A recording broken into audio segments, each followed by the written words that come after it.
નમસ્કાર વિદ્યાર્થી મિત્રો, આજના ગુજરાતીના ઓનલાઈન એજ્યુકેશનની અંદર આપ સૌનું હાર્દિક સ્વાગત છે। તો વિદ્યાર્થી મિત્રો, આજે આપણે ગુજરાતીના વ્યાકરણનો જે લેખન વિભાગ છે એટલે કે ધોરણ 10 ની અંદર વિભાગ ડી અને ધોરણ 12 ની અંદર વિભાગ ડી ની અંદર એક જે મહત્વનો ટોપિક આપણે પૂછવામાં આવે છે, જેની અંદર વિદ્યાર્થીઓને સૌથી મોટી તકલીફ પડે છે, કારણ કે મોટા ભાગના વિદ્યાર્થીઓના માર્ક છે લેખન વિભાગમાં એ ટોપિકની અંદર કપાય છે અને કપાય જ છે। અને જો એ કોઈ ટોપિક હોય તો એ છે સંક્ષેપ્તીકરણ। કયો? એ છે સંક્ષેપ્તીકરણ। મોટા ભાગના વિદ્યાર્થીઓ આ ટોપિકની અંદર ભૂલ કરે છે। ક્યાં ભૂલ કરે છે હું તમને કહું। આપણને જે એક સરસ મજાની એવો સૂચના આપેલી છે, પ્રશ્ન પૂછાયેલો છે કે આપેલા ગદ્યખંડનો ત્રીજા ભાગમાં સંક્ષેપ્તીકરણ કરી યોગ્ય શીર્ષક આપો। શું કીધું? આપેલા ગદ્યખંડનો તમને કોઈ પણ એક ફકરો આપેલો હોય, એટલે કે એક ગદ્યખંડ આપેલો હોય, એ ગદ્યખંડ કોઈ તમારા પાઠ્યપુસ્તકમાંથી ન હોય, એ ગદ્યખંડ કોઈ સારામાં સારા લેખક અથવા સારામાં સારા વિચારકનો કોઈ વિચાર હોય, એ આપણી સમક્ષ છે એક ફકરા તરીકે મૂકવામાં આવે। ત્યારબાદ ત્રીજા ભાગમાં તેનું સંક્ષેપ્તીકરણ, કયા ભાગમાં? ત્રીજા ભાગમાં તેનું સંક્ષેપ એટલે કે ટૂંકું રૂપ। કેવું રૂપ? ટૂંકું। સંક્ષેપ એટલે થાય ટૂંકું, નાનું। કેટલા ભાગમાં? ત્રીજા ભાગમાં સંક્ષેપ કરી યોગ્ય છેલ્લે શું આપવાનું? યોગ્ય શીર્ષક આપો। અને જો તમે એ આખી પ્રક્રિયા પૂર્ણ કરો તો ધોરણ 10 ની અંદર તમને મળે 4 માર્ક્સ। કેટલા માર્ક મળે? 4 માર્ક્સ। અને ધોરણ 12 ની અંદર તમને મળે પૂરેપૂરા 5 માર્ક્સ। પરંતુ મોટા ભાગના વિદ્યાર્થીઓ છે ધોરણ 10 માં 4 માર્ક નથી લઈ શકતા અને ધોરણ 12 ની અંદર પૂરેપૂરા 5 માર્ક નથી લઈ શકતા। તો એની પાછળનું ક્યાંક ને ક્યાંક કારણ છે કે વિદ્યાર્થીઓને છે આ જે સંક્ષેપ્તીકરણ જે કરવાનું છે એ યોગ્ય રીતે આવડતું જ નથી। તેની પાછળનું કારણ એવું છે કારણ કે આપણને પહેલેથી મગજમાં એવું છે કે આપણને 1/3 ભાગ, કેટલું? 1/3 ભાગની અંદર આપણને સંક્ષિપ્ત કરવાનું કહે છે, એટલે કે ટૂંકું રૂપ આપવાનું કહે છે। એટલે મોટા ભાગના વિદ્યાર્થીઓ શું કરે કે ભાઈ 6 લીટી આપેલી હોય, કેટલી લીટી? 6 લીટી આપેલી હોય તો એની 2 લીટી કરનાર। શું કરનાર? કે એની 2 લીટી ગમે ત્યાંથી કટકા ઉપાડી લે, ગમે ત્યાંથી પેલી બીજી લીટી કાપી લે અને 6 લીટી 2 કરી નાખે। તમને 10 આપેલી હોય તો 10 ની તમે કરી નાખો અઢી અથવા 3 લીટી કરી નાખો છો, અને તમને 15 લીટી આપેલી હોય તો તમે એની 5 લીટી છે એ કરી નાખો અને તમે એમ સમજો કે સંક્ષેપ્તીકરણ થઈ ગયું છે અને તમને પૂરા માર્ક મળી ગયા। મોટા ભાગના વિદ્યાર્થીઓ આવી ભૂલ કરે છે। વિદ્યાર્થી મિત્રો, એક વાત મગજમાં નાખી લેજો કે સંક્ષેપ્તીકરણ કરવું એ લીટીઓનો વિષય નથી। એ લીટીઓનો વિષય નથી। આપણને તૃતીયાંશ આપી દે, આપણને ત્રીજો ભાગ આપી દે એટલે આપણને એમ કે 1/3 ભાગ લખવાનો છે એટલે આપણે લીટીઓ ગણીને લખી નાખીએ અને છેવટે આપણા માર્ક કપાય। તો પહેલી વાત મગજમાં નાખજો કે આ જે સંક્ષેપ્તીકરણ છે એ કોઈ લીટીઓનો વિષય છે નહીં। સંક્ષેપ્તીકરણ છે એ સાર ગ્રહણ કરવાનો છે ટોપિક। સમજે? સાર તમે શું સમજ્યા, તમે શું સમજી લીધું અને ત્યારબાદ તમે ટૂંકા રૂપમાં કેમ રજૂ કરો છો, ટૂંકામાં કેમ રજૂ કરો છો એનો વિષય છે। હવે મોટા ભાગના વિદ્યાર્થીઓ અને આ વસ્તુ સમજાય ગઈ એટલે એ શું કરે? ટૂંકા રૂપમાં સંક્ષિપ્ત કરવાનો પ્રયત્ન કરે। ઘણા ભાગના વિદ્યાર્થીઓ ટૂંકા રૂપમાં કરે પરંતુ યોગ્ય મેથડ ન હોય, ક્યાંક ને ક્યાંક વાક્યની ક્રમિકતા ન રહે, ક્યાંક ને ક્યાંક વિષયનો વિચાર બદલાઈ જાય, ક્યાંક ને ક્યાંક આખો મુદ્દો પરિવર્તિત થઈ જાય એટલે તમારા પૂરા માર્ક તમને મળે નહીં અને ક્યાંક શીર્ષક ખોટું પડે એટલે તમને પૂરા માર્ક મળે નહીં। તો આજના વિડિયોની અંદર આપણે જે ચર્ચા કરવાના છીએ એ સંક્ષેપ્તીકરણ છે શું, એને કેવી રીતે લખવું, કયા મુદ્દાઓનું ધ્યાન રાખવું અને કેવી રીતે તમે એને ડિઝાઇન કરશો તો તમને પૂરેપૂરા માર્ક મળવાના છે। આ વિડિયો જોશો એટલે તમને પૂરેપૂરું સંક્ષેપ્તીકરણ આવી જશે એની ગેરંટી મારી તમને છે। તો વિદ્યાર્થી મિત્રો, જ્યારે પણ સંક્ષિપ્ત કરતા હોય તો સંક્ષેપ એટલે કઈ ટૂંકું રૂપ। શું થાય? ટૂંકું રૂપ। માની લો કે તમે કોઈ મૂવી જોવા ગયા, કોઈ 3 કલાકનું તમે કોઈ પિક્ચર જોયું, ત્યારબાદ તમે ઘરે આવો કા તમારા મિત્ર સર્કલને જાઓ અને મિત્ર સર્કલને તમે એ મૂવી વિશે વાત કરશો તો શું તમે 3 કલાકનું જે મૂવી જોઈને આવ્યા એ 3 કલાકની વાત કરશો કે પછી તમે એને ટૂંકી અને ટચ 3 મિનિટ અથવા 5 મિનિટમાં વાત કરશો? ટૂંકી વાત કરશો ને। તમે કોઈ 5 કલાકનો મેચ જોઈને આવ્યા, 6 કલાકનો મેચ જોઈને આવ્યા અને એની વાત તમે તમારા મિત્રને કરશો તો શું 5 કલાકની વાત કરશો કે પછી 2 કે 5 મિનિટની અંદર આખા મેચની જે નાનામાં નાની સંક્ષિપ્ત વિગતો છે એ પૂરી કરીને આપી દેશો? તો વિદ્યાર્થી મિત્રો આ જ વાત છે સંક્ષિપ્તીકરણની અંદર કે જે મોટી વાત કીધેલી હોય, જેને ચડાવીને કીધેલી હોય, જેની અંદર ઉદાહરણો આપેલા હોય, જેની અંદર વિશેષણો, જેની અંદર ક્રિયા વિશેષણો, જેની અંદર અલંકારો આપેલા હોય, એ બધી વસ્તુને દૂર કરી અને મેન વાતના મથાળાને પકડવાનો કે વાત શું છે, મુદ્દાની અંદર શું કહેવામાં આવ્યું છે, ફકરામાં શેની વાત થઈ રહી છે, એને પકડો અને એને તમે તમારી રીતે તમારા મૌલિકતાથી તેને ટૂંકા રૂપમાં તમે લખો અને છેલ્લે એક યોગ્ય શીર્ષક આપો એટલે તમને 10માં 4 માર્ક અને 12માં 5 માર્ક મળે. તો એ કયા મુદ્દાઓ છે જેની આપણે ચર્ચા કરવાના છે? તો કે જ્યારે પણ તમે સંક્ષિપ્ત કરો ત્યારે સૌપ્રથમ તમારે એ ફકરાને વાંચી લો. જો વિદ્યાર્થી મિત્રો તમને એમ થતું હશે કે આપણે જે લેખન વિભાગ આવે છે એમાં બધામાં લખવાનું હોય, બધામાં લાંબુ લખવાનું હોય એટલે લાંબુ લખો તો તમને એના માર્ક મળે. સાચું કે નહીં? પરંતુ આ એક સંક્ષિપ્ત એવો ટોપિક છે, એવો એક વિષય છે કે જેની અંદર ટૂંકું કરવાના વધુ માર્ક મળે. જેમ કે નિબંધ છે એ 250 માં લખો તો તમને 8 કે 10 માર્ક મળે. વિચાર વિસ્તાર તમે આશરે 100 શબ્દોમાં લખો, અહેવાલ આશરે તમે 100 શબ્દોમાં લખો તેને તમને 5 માર્ક મળે. પરંતુ આ જે સંક્ષેપકરણ છે એટલે કે સંક્ષેપીકરણ છે એ તમે 2 કે 3 લીટીમાં લખો અને તમને 4 કે 5 માર્ક મળે. તો નવાઈ લાગી કે નહીં? તો આમાં કાંઈક તો હશે ને, આમાં કાંઈક છે. આ વધુ સમય બગાડે છે અને આપણે સમજવું પડે તઈ આપણે લખી શકીએ, એમ લખી શકીએ ને. અને અર્થ ગ્રહણની અંદર કરવો પડે. જે ફકરો આપ્યો એનો પહેલા તમારે અર્થ ગ્રહણ કરવો પડે, એને સમજવો પડે, ત્યારબાદ તમે તેને પરફેક્ટ લખી શકો છો, બાકી લખી શકતા નથી. તો સૌપ્રથમ તમારે શું કરવાનું? તો કે આખું લખાણ ખૂબ જ આખું જે તમને ફકરો આપેલો હોય એ આખું લખાણ ખૂબ જ ધ્યાનપૂર્વક, કેવી રીતે? ખૂબ જ ધ્યાનથી 3 વાર વાંચવું. કેટલી વાર વાંચવું? 3 વાર. આ વિદ્યાર્થી મિત્રો ફરજિયાત છે. હું તમને કહું છું કે કોઈ પણ સંક્ષેપીકરણનો ફકરો તમે 3 વાર વાંચશો એટલે તમારા 2 માર્ક ક્લિયર થઈ જ ગયા. કેમ? તો કે પહેલા તમારે ફકરાને એકદમ વાંચી જવાનું કે શું છે એમાં, મજા કરતા વાંચી જવાનું. વંચાય પછી બીજી વાર જોવાનું કે આમાં શું કહેવા માંગે છે. બીજી વાર જોવાનું વાંચો ત્યારે કે આમાં શું કહેવા માંગે છે, કઈ વાતને પકડેલી છે, કયો મુદ્દો છે આમાં ખાસ કરીને, તો એ જોવાનું. અને ત્રીજી વાર વાંચો ત્યારે હાથમાં એક પેન્સિલ રાખો. શું રાખો? એક પેન્સિલ. એ શેના માટે એ હું તમને કહું છું. પછી જે બાબત સરળતાથી સમજાય નહીં તેને 2-3 વાર વાંચો. હવે એની અંદર ફકરામાં તો એવી કઠિન બાબતો આપેલી હશે જે તમને 1-2 વાર વાંચો તો સમજાય નહીં, તો એ બાબતને 2 થી 3 વાર વાંચી અને સમજવાનો પ્રયત્ન કરો, મગજમાં ઉતારો કે શું કહેવા માંગે છે.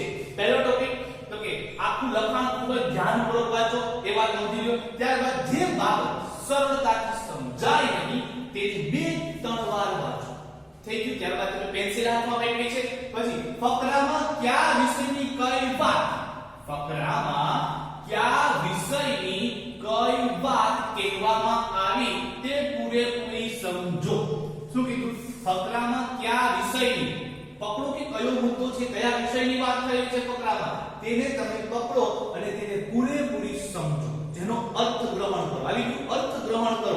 પહેલા તમે 1 વાર વાંચો, બીજી વાર તમે સમજો, પછી શું અગત્યની વાત છે તેને 2-3 વાર સમજો એટલે તમને તેનો અર્થ ગ્રહણ થશે, તમને તે પૂરી સમજાવવા લાગશે.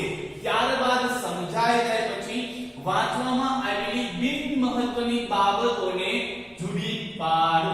તો કે વાંચવામાં પેન્સિલ હાથમાં લેવી છે, ફકરો વાંચો ત્રીજી વાર ત્યારે એમાં બિન મહત્વની, ઘણું એમાં ઉપયોગી નહીં હોય એવું બિન મહત્વનું હશે.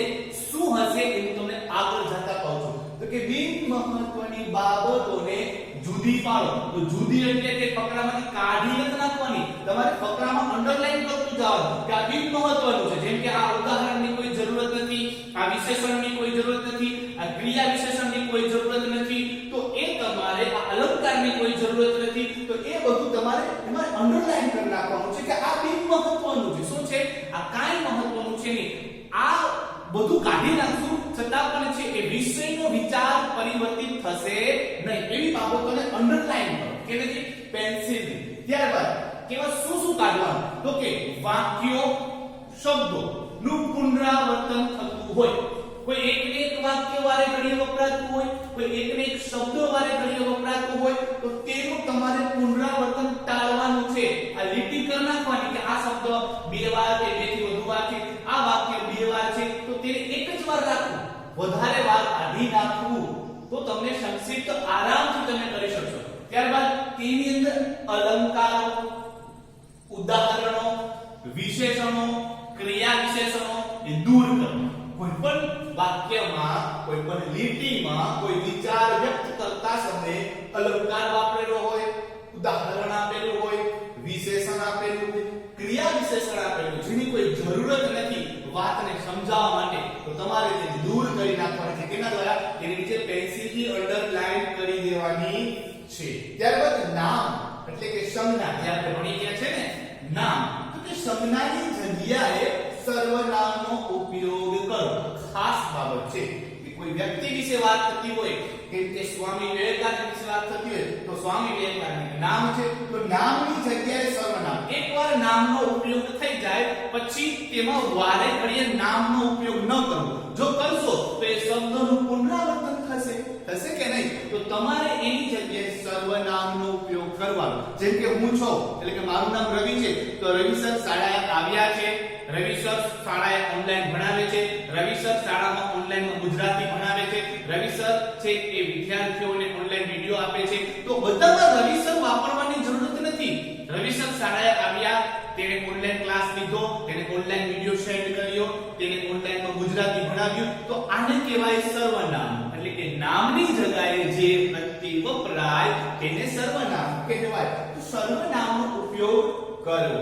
ત્યારબાદ લખાણમાં જોડણી શુદ્ધતા લખાણમાં ખાસ કરીને જોડણીની શુદ્ધતા હોવી જોઈએ લખવી અને યોગ્ય વિરામ ચિહ્નો જ્યાં જેવા વિરામ ચિહ્નોનો ઉપયોગ થતો હોય પૂર્ણ વિરામ અલ્પ વિરામ અવતરણ ચિહ્ન આશ્ચર્ય ચિહ્ન પ્રશ્નાર્થ ચિહ્ન ગુરુ વિરામ લઘુ વિરામ એ બધાનો ઉપયોગ વ્યવસ્થિત જગ્યાએ કરવો મન પડે એમ કરવો નહીં આપણે છે નિબંધમાં કરી નાખતા પણ આમાં કરકસર કરવાની શું કરવાની છે કરકસર કારણ કે આ જે આપણો ટોપિક છે એ જ છે સંક્ષેપીકરણ એટલે ટૂંકું રૂપ આમાં આપણે ખાલી સાર કહેવાનો છે ઓકે લખાણમાં વિચારની ક્રમિકતા વિદ્યાર્થી મિત્રો ખાસ તમે સંક્ષિપ્ત કરવામાં મોટા ભાગના વિદ્યાર્થીઓ ભૂલ કરે છે કે વિચાર આખો બદલી જ ગયો હોય ફકરામાં કંઈક ઓર કીધું હોય તમે સંક્ષિપ્ત કરો તો કંઈક ઓર બની જાય તમે કોઈ મૂવી જોઈને આવો છો એ મૂવીની વાત તમે તમારા મિત્રને કરો છો તો શું મૂવી આખું ચેન્જ થઈ જાય છે નહીં એ જ રહે છે ને તો આમાં ફકરાની વાત કેમ ચેન્જ થવી જોઈએ ફકરાનો વિચાર પણ એ જ રહેવો જોઈએ વિચારની ક્રમિકતા જળવાઈ રહે તેનો ખ્યાલ રાખો વિચાર બદલાઈ જવો જોઈએ નહીં અને છેલ્લે વિદ્યાર્થી મિત્રો ખાસ છેલ્લે એક ટૂંકું અને અર્થસભર કેવું છેલ્લે એક ટૂંકું અને અર્થસભર શીર્ષક આપવું શું આપવું શીર્ષક ખાસ શીર્ષક આપવાનું ભૂલી જશો એટલે તમારો 1 માર્ક કેટલો 1 માર્ક કપાઈ જશે તમને શીર્ષકનો 1 માર્ક મળે છે 10માં તમને 4 માંથી 1 માર્ક શીર્ષકનો હોય 12માં 5 માંથી 1 માર્ક શીર્ષકનો હોય તો શીર્ષક છે એ ખાસ યોગ્ય રીતે અર્થસભર એટલે કે જે સંક્ષિપ્ત ફકરો કરતા યોગ્ય શીર્ષક મળે એ મૂકવાનું છે મન પડે એ મૂકવાનું નથી મોટા ભાગના વિદ્યાર્થીઓ ભૂલ કરે છે કે કોઈ ફકરામાં વારે ઘડીએ કોઈ એક ને એક શબ્દ આવતો હોય તો તેને શીર્ષક સમજી અને તેનું શીર્ષક બનાવી દે છે લે બોલો એને શીર્ષક કહેવાય નહીં અને પછી છેલ્લે કહેશે અમને કેમ લેખન વિભાગમાં માર્ક ઓછા આવ્યા અરે ન જાવે જો તમે આટલા મુદ્દાઓને ધ્યાનથી ભણ્યા હોય સમજ્યા હોય તો વિડિયોને 2 વાર જોજો તો તમને સમજાઈ જશે શું તો કે આખું લખાણ ખૂબ જ ધ્યાનપૂર્વક 3 વાર વાંચી દો પહેલી વાર એમનેમ વાંચો બીજી વાર સમજીને વાંચો ત્રીજી વાર હાથમાં પેન પકડી પેન્સિલ પકડીને વાંચો જે બાબત સરળતાથી સમજાય નહીં તેને 2-3 વાર વાંચો કોઈ એક બાબત છે એમાં એક બે જ બાબત એવી જાજી ન હોય તેને સરળતાથી ન સમજાય તો 2 કે 3 વાર વાંચવી ફકરામાં ક્યાં વિષયની કઈ વાત કરવામાં આવી છે તે પૂરેપૂરી સમજી લેવી જેથી કરી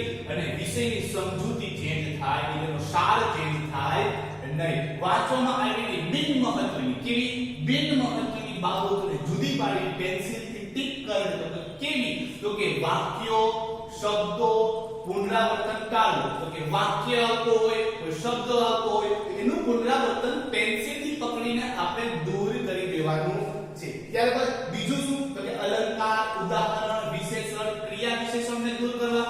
પેન્સિલ એટલે તો પેન્સિલ છે ને હાથમાં, અને આ જ એક મહત્વની બાબતો છે કોની અંદર? સંક્ષેપીકરણની અંદર. તો કે અલંકાર, ઉદાહરણો, વિશેષણો, ક્રિયા વિશેષણોને દૂર કરનારો અને ટૂંકું રૂપ થવા લાગશે. ત્યારબાદ લખાણમાં જોડણી શુદ્ધતા ખાસ જળવાઈ રહેવી જોઈએ અને યોગ્ય વિરામ ચિહ્નો મુકાતા રહેવા જોઈએ જ્યાં ઉપયોગ થતો હોય ત્યાં.